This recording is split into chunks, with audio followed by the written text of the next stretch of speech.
Bradley Pitt, known to the world simply as Brad Pitt, is more than just a Hollywood icon. He's a cultural phenomenon whose journey from small-town Missouri to global superstardom is as compelling as the characters he's brought to life on screen. Born on December 18, 1963 in Shawnee, Oklahoma, Pitt was raised in Springfield, Missouri, in a tight-knit middle-class family. His father, William Alvin Pitt, ran a trucking company, while his mother, Jane Etta, was a school counselor. Growing up in the heartland of America, young Brad was a blend of all-American charm and quiet ambition. A boy who loved sports, music, and the outdoors, but who also harbored dreams far bigger than his small-town roots might suggest.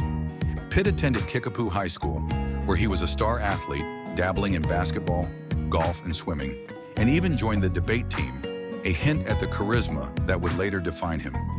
After graduating, he enrolled at the University of Missouri to study journalism with a focus on advertising. But just 2 credits shy of his degree, Pitt made a bold choice that would change his life forever. In 1985, with $325 in his pocket and a restless spirit, he packed up his car and drove to Los Angeles, leaving behind the safety of academia for the unpredictable allure of Hollywood. His early days in LA were anything but glamorous. To make ends meet, Pitt took odd jobs, driving limos, moving refrigerators, and famously dressing up as a giant chicken to promote an El Pollo Loco restaurant. But he wasn't just spinning his wheels.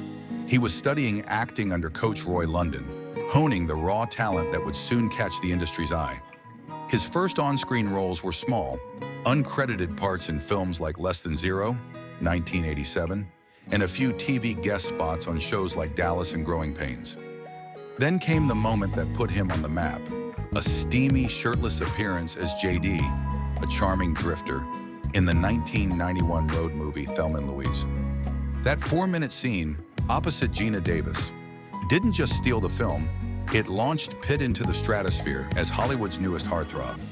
The 1990s became Pitt's proving ground. He starred in A River Runs Through It, 1992, directed by Robert Redford, where his soulful portrayal of a fly-fishing rebel showcased his depth as an actor. But it was his role as Louis de Pointe-du-Lac in Interview with the Vampire, 1994, alongside Tom Cruise that cemented his status as a leading man. Pitt's brooding intensity and chiseled good looks made him a natural fit for the gothic drama, though he later admitted the shoot was grueling. That same year, he starred in Legends of the Fall, a sweeping epic that earned him his first Golden Globe nomination and solidified his reputation as a versatile performer. Then came 1995, a banner year that delivered 2 iconic roles. In C-17, Pitt played Detective David Mills, a brash, emotional cop hunting a twisted serial killer alongside Morgan Freeman. The film's shocking ending, What's in the Box, became a cultural touchstone, and Pitt's raw performance was unforgettable. Just months later, he starred in 12 Monkeys, earning his first Oscar nomination for his wild, unhinged portrayal of Jeffrey Goins, a mental patient with a revolutionary streak. These films didn't just showcase his range. They proved Pitt was more than a pretty face. He was a force to be reckoned with. As the 90s rolled into the 2000s, Pitt's star power only grew. He teamed up with director David Fincher, again for Fight Club, 1999, playing Tyler Durden, the anarchic anti-hero whose devil-may-care attitude and washboard abs made him a symbol of rebellion.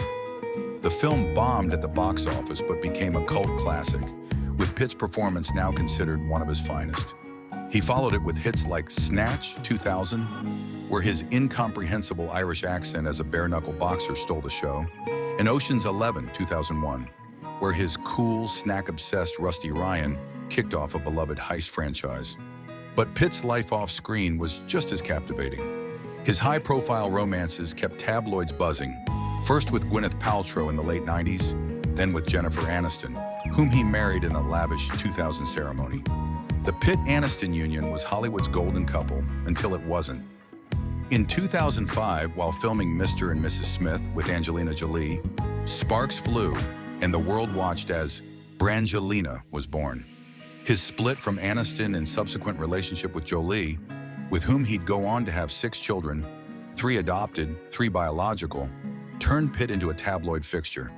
Yet he never let the headlines define him. The 2000s and 2010 saw Pitt evolve into a producer and elder statesman of cinema. Through his production company, Plan B Entertainment, he backed critically acclaimed films like The Departed, 2006, 12 Years a Slave, 2013, which won the Best Picture Oscar, and Moonlight, 2016. As an actor, he delivered standout performances in The Curious Case of Benjamin Button, 2008, earning another Oscar nod, and Inglourious Bastards, 2009, where his Lieutenant Aldo Raine chewed scenery and scalped Nazis with equal gusto.